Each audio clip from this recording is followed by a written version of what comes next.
Hi guys, and welcome to my Greater Rift 70 Plus guide using the Raekor and Immortal King set. This build is very similar to the Raekor build that we used in Seasons 1 and 2, so folks that enjoyed those builds are really going to enjoy this one as well. Blizzard has finally fixed Raekor so that you have single target damage, and on top of that we get really high AoE damage, so this build is great for getting your Greater Rift 70 achievement.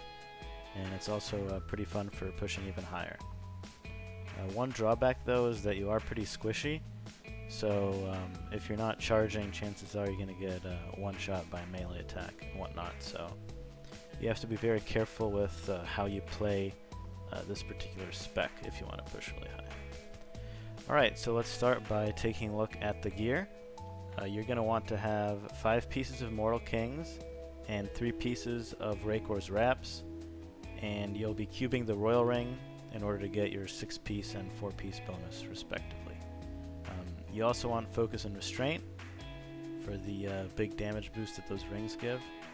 You're going to want Ancient Parthen Defenders as your bracers, and you're going to want a Hellfire Amulet with either Nerves of Steel or Berserker Rage, Ruthless, Bloodthirst, or Rampage. So any of those passives on your Hellfire would be great. Now as far as which set pieces you want, the only ones that are really set in stone are going to be the Immortal King weapon, the Immortal King belt, and the Raekor shoulders. For all the other slots, you can pretty much mix and match your best Raekor and IK, as long as 2 of them are Raekor and 3 of them are IK. So in my case, I was actually able to get ancient items pretty quickly because of basically how much more powerful we are this season.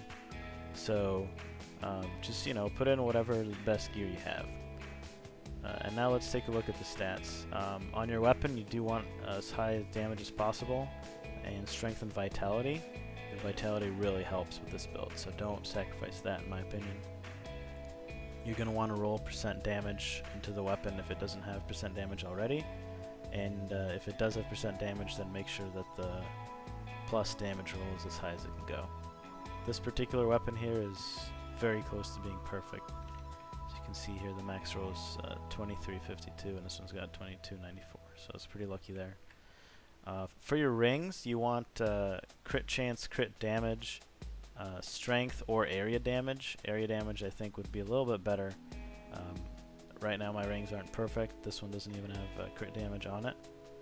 But definitely try to get as many of those stats as you can. You also want to have secondary resists on as many items as possible. You can see this one doesn't, which is a slight drawback. Nothing major, but you do want to aim for that secondary resist. Gloves, again, crit chance, crit damage, strength, and either vitality or area damage. You could swap the crit damage for area damage depending on how much crit damage you have. Like if you had it on your ring here, maybe you could go crit or area damage on your gloves. Shoulders, you want Strength, Vitality, All Resist, and Furious Charge. So this pair of shoulders here is pretty good. On your helmet, you want Strength, Vitality, Crit Chance, and Secondary Resist, and a diamond as your gem. On your chest, Strength, Vitality, and Furious Charge damage increase. You want to make sure that there's Lightning Resist. And also on all these items, if you get the Health Glow bonus, that's nice to have because it scales well with the Bloodthirst passive. Belt, this one is very good. Strength, Vitality, All Resist, and Life per Fury spent with secondary Maximum Fury. For your pants, Strength, Vitality, All Resist again. Boots, Strength, Vitality, All Resist, and Movement Speed so that you can spend your paragon points on strength, and you could also go for armor instead of movement speed if you feel that you're a little bit too squishy. But I think most people do go with movement speed for the extra damage. Your necklace, you want crit chance, crit damage, physical damage percentage. If you don't have one that rolls crit chance, crit damage naturally, or physical naturally, then strength is okay. But you do want, optimally crit chance, crit damage, physical. And again, mine here is missing the secondary resist. You want to see if you can get that. For your bracers, physical damage, strength, vitality, crit chance, and you do want to try to get a pair here that, as you can see, it goes up to 12% damage reduction for every enemy stunned within 25 yards. You want to try to get that 12%. I've been pretty unlucky here. I don't even have the 6% crit. And this damage reduction really does help, so definitely use your blood shards on bracers if you don't have a good pair of these. And yeah, it looks like that's it for gear. In your cube, you're going to want to have standoff, because it will basically buff your Furious Charge damage by your movement speed bonus. So skills like Sprint, Wrath of the Berserker, and even Speed Pylons will actually greatly boost your damage. You want Vile Ward for increasing Furious Charge's damage for every enemy hit while charging. Pretty standard, just like in Season 1. And then you want Royal Ring to allow this set bonus to work for the 6-piece IK and 4-piece Raekor. So as far as your legendary gems go, you're going to want to go for Bane of the Trapped, Bane of the Stricken. Both of these are DPS increasing gems. And then Esoteric Alteration to give you additional magic damage reduction. Alright, now let's take a look at the skills. So these are pretty much set in stone for this build. You do have a couple options, but generally speaking, you want to go with Call the Ancients together as one. This is going to be your damage reduction for 50% damage reduction. Ancient Spear Boulder Toss. This is essentially used to reset the cooldown on Call the Ancients and Wrath of the Berserker, and it also is a massive heal. So you definitely want to use this to reset your cooldowns, and it also procs one of your 2 rings. This is the only ability that will proc. I don't remember if it's focus or if it's restraint, but unless you use this regularly, you're not going to get that additional 50% bonus, and it has to hit an enemy for that bonus to happen. Furious Charge, you just want to make sure that you select the physical rune, since you're already getting all the runes from the set bonus. So just make sure you go for the physical rune. Battle Rage Bloodshed is the best one because it basically gives you a very big AoE increase. So critical hits will cause an explosion, dealing 20% of the damage done to all other nearby enemies. So that is very powerful because with this build you do want to go for density. Sprint and Marathon.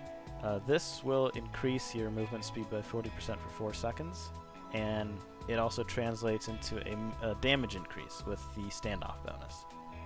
So this rune is highly recommended, also because it increases the duration to 4 seconds. I did clear a couple rifts with Rush. Actually, I believe that the rift I showed you in this video does use Rush. So the 12% dodge chance isn't necessarily bad, but if you do go for a dodge chance, you have to make sure that you check Sprint more often, because it is only going to be a 3-second increase instead of the 4-second increase. Finally, Wrath of the Berserker Insanity. This is going to be your big damage bonus. You could potentially also go for Striding Giant. I haven't tried using Striding Giant yet, but I plan to experiment a bit, because I find myself not being able to kill some of the end bosses. The rift bosses are pretty hard actually with this build because they one-shot you, so this might be something to look at. Finally, for your passives, you want Berserker Rage, so you deal more damage at Maximum Fury, which you'll pretty much always be at Maximum Fury until the rift boss. Ruthless, to do additional damage to enemies below 30% health. Again, this is very good, especially for elites. Bloodthirst will greatly increase your healing per Fury spent. So this works with Ancient Spear, and it also works with Battle Rage, but mostly you'll be using it with Ancient Spear just because one Ancient Spear can pretty much top you off. So Bloodthirst is good, and again, your Health Globe healing bonus will increase this benefit. Now, finally you got Rampage, which will increase your strength every time you kill an enemy. You also want Nerves of Steel, just because it is possible to just get one shot with this build, and having Nerves of Steel will make things a lot smoother. So I guess that if you don't have a Hellfire necklace, you could go for an immunity necklace and maybe swap out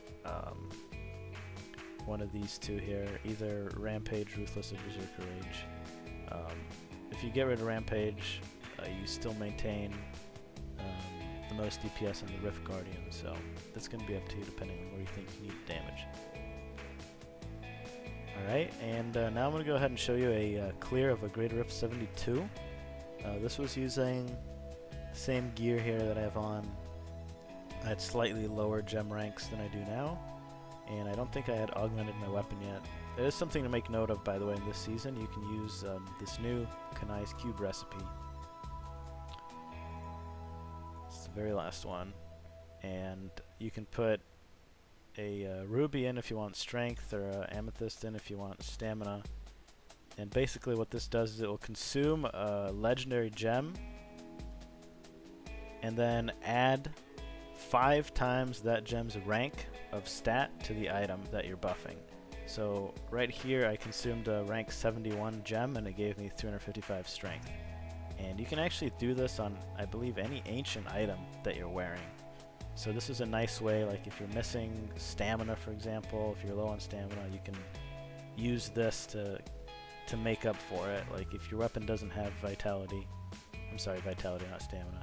If your weapon doesn't have vitality, you can add additional vitality to various pieces, or if you just want to do more damage, you can add strength. So this is pretty costly, but if you have really good items, like this weapon here, it's definitely worth augmenting, and I'd say this belt is also worth augmenting, so on and so forth. So that's just something to keep in mind. One last thing, let's take a look at Paragon real quick. So you want to max your Fury in my opinion, because this will increase the size of your heal from Ancient Spear, and it's also going to more quickly reset your Wrath of the Berserker CD. For movement speed, you want to either 25% if you don't have movement speed on your boots, or whatever the difference would be. So in my case I have 12%, so I went ahead and put 13% here. And then the rest into strength most likely, or possibly vitality if you're low on health. And then after that you want cooldown reduction, crit chance, crit damage, attack speed. Attack speed doesn't really matter that much. It'll just increase the rate at which you can charge, but it's not a big thing, so the others are much more important. And then after that you want all resist, life, armor, life regen. And then for utility, area damage, life on hit, and the resource cost, and then gold fine. Okay, so pretty simple there, and I think that's about it for this build. And now onto the video. I'm going to talk a little bit about the gameplay. The gameplay is kind of annoying.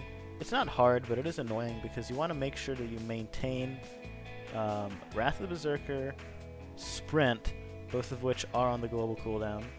And you also want to make sure that you fire off Ancient Spear once every 5 seconds for the 50% on the ring. So, and you're doing all that while charging between enemies and never standing still. So, it does take practice. The more you play this build, the better you'll get at it. But now I invite you to go ahead and take a look at the video, and then you can see how it all works. Thanks for watching, guys.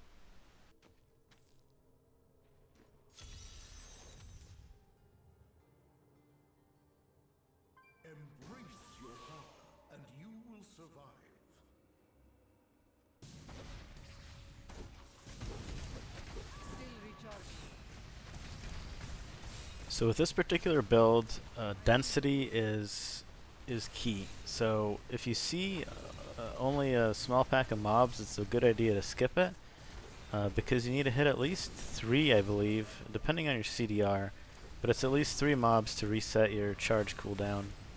If you hit more than 3, it's just going to stay at full charges the whole time. If you only hit 2, it's going to reduce your charges. But if there's only 1 mob, like let's say a boss or an elite, the new changes to Raekor will actually allow you to just keep charging into it without having to wait for the cooldown to come up. But generally speaking, you only want to do that if it's like the last elite or if it's a boss.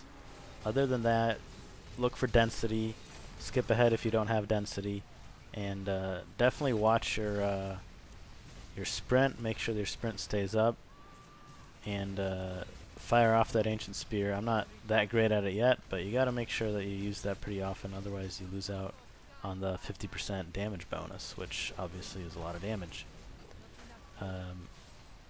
The other thing to note is that it's sometimes a better idea just to work on trash mobs than to focus on champion or elite packs with nasty affixes. Just because you do so much AoE damage, it might actually give you more progress to just attack high density packs and then skip elites. In this case, I kind of pick and choose. This elite pack here looks like it's doable, but as you can see, my health drops pretty quickly, and then when that happens, I run out to reset the affixes a little bit, and then I get back in there when I feel comfortable. So you're going to want to do that for the whole rift. Just make judgment calls. Some rifts are going to be bad. Like if you have low density, it's probably not going to be a high grade rift clear. You do have to be careful there. But Blizzard has made it a lot less RNG dependent now than it was in Season 1 and 2. So you're going to be able to clear a lot of rifts. At the end of the day, I think it's mostly going to depend on what boss you get. If you get like Perendi, the big construct mallet lord, he's really tough just because he melees all the time and hits so hard. And they changed a lot of bosses now, like Saxtrus for example. They don't spawn as many ads as they used to, so it's not as convenient. Like if they only spawn one ad, you're charging into 2 mobs instead of just the boss, and that's actually going to prevent you from doing damage.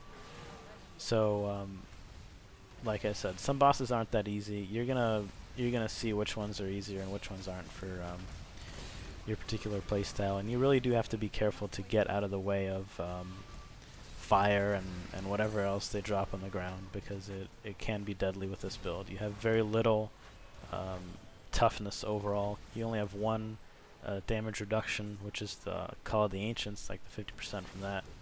You don't have any other damage reduction, so you are pretty squishy, I'd say. Especially if you don't have stunned mobs nearby from the Parthen defenders. So just keep practicing with this. The more you practice, the better you're going to get at maintaining your cooldowns without really paying attention, and that will allow you to focus on the actual rift. Now one other thing I'll mention is pylons. So the shield pylon is amazing because it lets you just stand there and DPS elites and champions. So as you can see here, I'm kind of taking advantage of that and using this shield pylon to kill this pack here, which otherwise I probably would have skipped. Also, speed pylons used to be worthless, but now they're amazing because they give you maximum movement speed, and that buffs your Furious Charge, right, from the standoff bonus. So a speed pylon is kind of like a power pylon, and in some ways it's better because it lasts longer, and it lets you move through enemies, so you're not going to get meleeed, accidentally.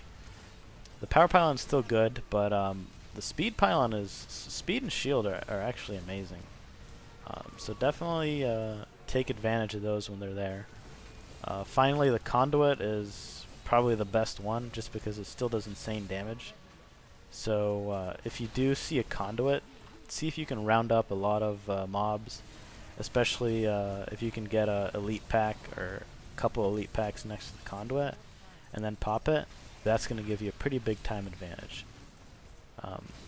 So yeah, guys, that's going to be it for my commentary for this. I hope you enjoy watching the clear. At the end I get the rat boss, which is doable. You just have to be careful not to stand on top of the poison and the rats that he drops on the ground, and then you kind of take advantage of the ads that he spawns. Also, be sure to check out my other videos. I do have a couple other Season 5 guides, including how to master the Weight of the Earth dungeon and the Immortal Kings dungeon. So check those out. I'm going to upload an updated version of a Greater Rift video after I play around a bit more with this spec and other specs, just to see what does the best overall. Alright guys, thanks again, and good luck.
I must wait longer.